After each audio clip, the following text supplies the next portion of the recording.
सोमनाथाय नमः।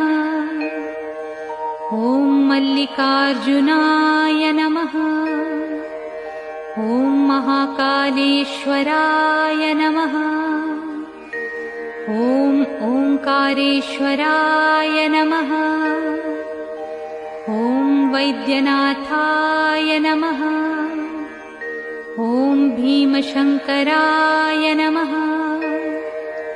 ॐ रामेश्वराय नमः।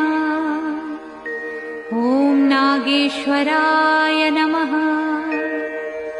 ॐ विश्वेश्वराय नमः। ॐ त्र्यंबकेश्वराय नमः। ॐ केदारेश्वराय नमः। ॐ भुस्मेश्वराय नमः।